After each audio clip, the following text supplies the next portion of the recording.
All right, what's up, everyone?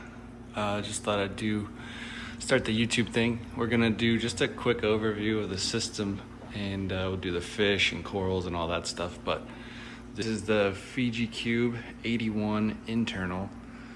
It comes with the flat pack stand.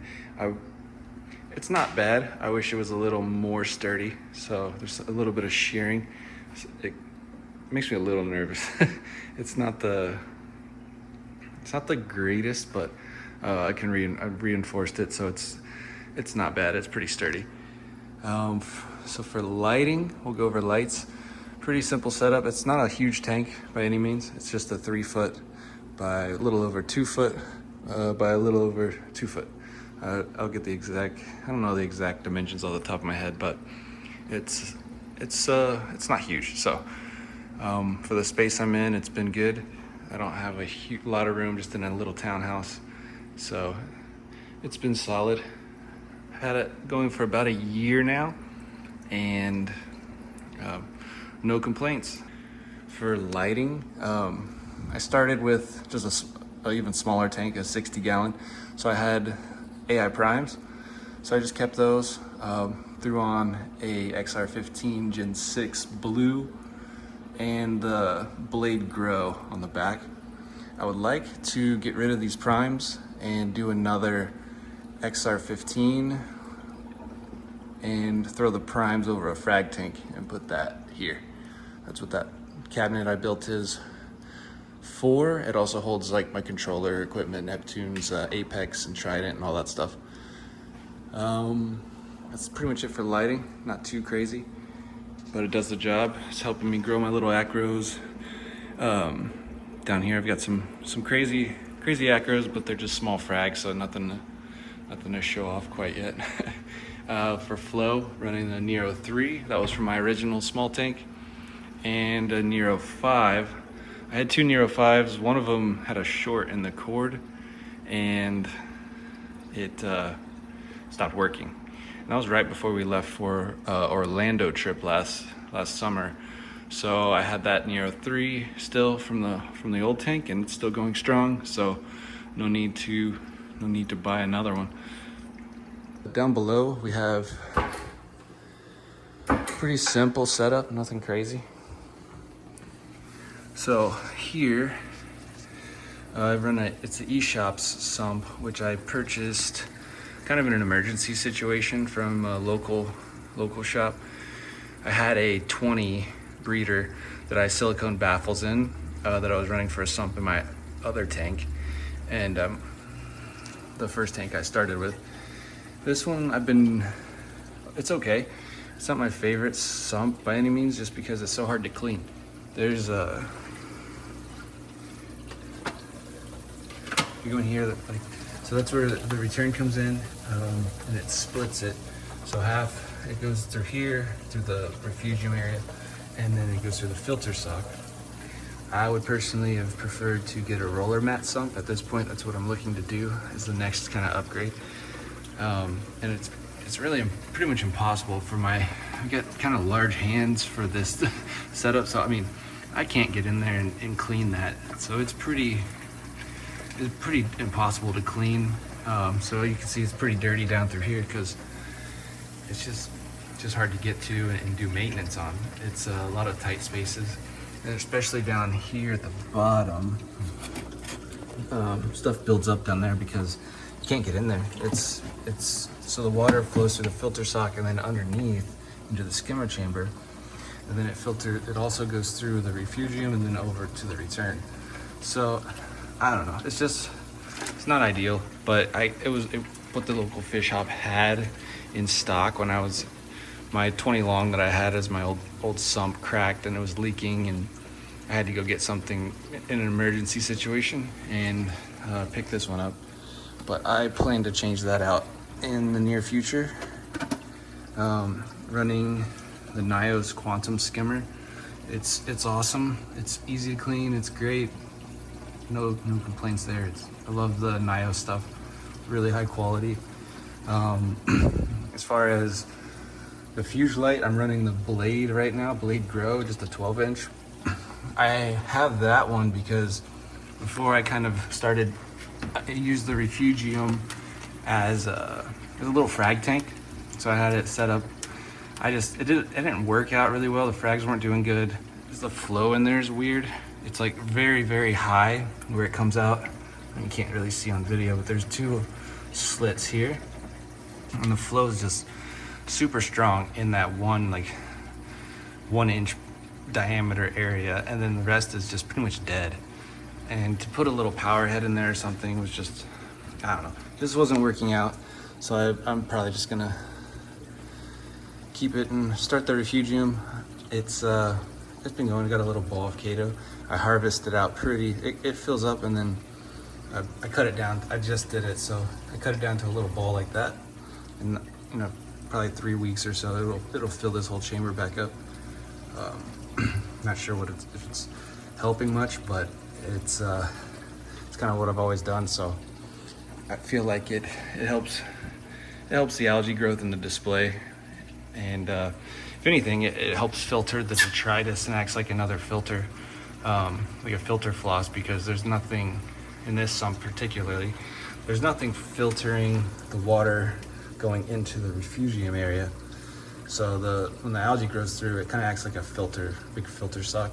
So when I harvest it, I got a little bucket and I shake it out real good and clean everything out. And I don't know. Sump's not my favorite, but it works. And then running the Fiji Syncra 3.0 smart pump for the return. It's back there. It's been a good pump, and no complaints with that. I did have an issue where the app was no longer controlling the pump.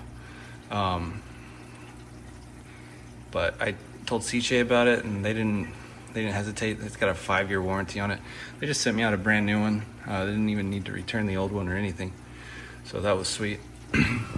For dosing, all that really dose is Kalkwasser. So it's the Brightwell calc and magnesium, this stuff. So calc +2. It's good, it works good. I usually have that set through my Apex as on pH control. So it's really only on like early morning 1-2 a.m. to maybe 7 or 8 a.m. My pH in this tank is never really been a problem. It's always I would say at the lowest 8.28 is what it gets to, and then it goes up to almost 8.4 during the day. So no problems there. And it keeps up with the demand for calcium, magnesium, and alkalinity. So no issues there. Some odds and ends down here, scraper, all that stuff, and that's pretty much it. Nothing crazy. And then for this side, this is matches the stand pretty well, but it's one of those section cabinets from IKEA. I had to modify it quite a bit, but because they don't come with a top or anything, so I used the back panel as a top, and I used the shelf as a back panel to mount my the adaptive reef controller board, which is kind of a mess down here right now. I just cleaned a bunch of equipment and unplugged and so it's a little wiry, but it does the job. I need to go in there and clean up all that wiring for sure. And but this is where I keep everything. Got the Trident, Apex, controls for all the Neros and the return pump, and keep some supplies here, like nori, fish food, reefroids, that sort of stuff. As far as dosing, I got Brightwell Replenish, the Trace. I do Brightwell Magnesium. Pretty much that's it. My plans for this cabinet actually are to get a little like show style frag tank, and I'm gonna move. I have another AI prime, so I have 3 AI primes, only 2 on the tank currently. I'm gonna plan to move these 2 and that 3rd one to a frag tank, and then I'm going to get an XR15 and have dual XR15s.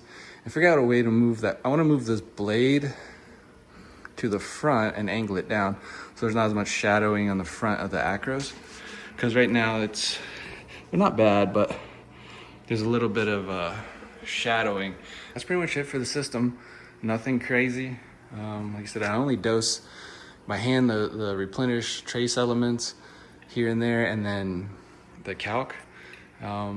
Sometimes cat hair, because I've got a couple cats running around. But other than that, nothing, not doing two-part or anything like that.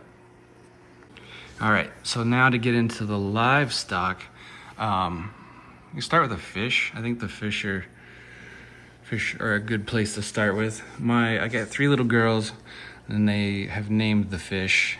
So we have my Barbonius antheus, probably my favorite fish in here. His name's Punk, and he's doing great. No issues with him. I got him from New York Aquatic, I believe. They have a lot of good live sell deals, so bought quite a few fish from them. We have my clowns, which are actually my first fish that I ever got. How I got into the hobby was they have this huge tank at a store here called Shields, and my daughter she was like 2 at the time, 2 or 3, and she loved the fish tank. And so for her birthday, I was like, I'm gonna get her some clownfish. So I got this little 20-gallon all-in-one tank. I didn't know what I was doing, but I got clownfish, and these are those guys. So they're going on probably 4 years now. I've been doing this and going strong. So that is a black storm. His name is Swim Shady. And then we have the black ice, I believe is what this one is. It's his name's Emo Nemo, and it's mean. It will bite. So if you stick your hand in there, it defends. The other one, Swim Shady, he's pretty chill. No problems. And then we have my yellow tang. That is Sunny. And he was a biota yellow tang I got. It was a little transparent guppy, and it's turned into a really nice fish. Super beautiful. He's got this white speckling kind of above his eye. I thought it was I was concerned at first, but I thought it was sick, but it's not. It's just like a big white freckle. It's pretty cool. We have the blue tang. This is my girlfriend's fish. So I probably wouldn't have got one, to be honest. The tank's too small for it. I know I'm gonna have to upgrade pretty soon. We'd like to buy a house and get a bigger tank, of course. So just keeping him. I got him when he was like the size of a quarter, and he's grown out probably 3 years now, 3 years. And then he's cool. I mean, they don't have too much problems. You know, they go at it a little bit like that, but each one thinks it's the boss. And yeah, mostly they get along. And then I would say probably one of my tops is my marine beta. That one is named Dots. So he just kind of chills back there. He comes out usually early morning when the lights get low, or in the evening when it's all blue. Right now it's a little bit more white spectrum. I don't even have an orange filter on here right now, but he just kind of hangs out there in the back of the cave and picks things off. Super sweet fish. No issues with that one ever. Initially, it was kind of tricky to get him eating because he was wild caught. He wasn't captive. I got him from a local fish store, and it was hard to get him eating at first, but now he eats pretty much everything. So no issues, no drama. And I have a dragonette around here somewhere. It's huge. Oh, there he is. So that's Trip, the mandarin, our mandarin dragonette.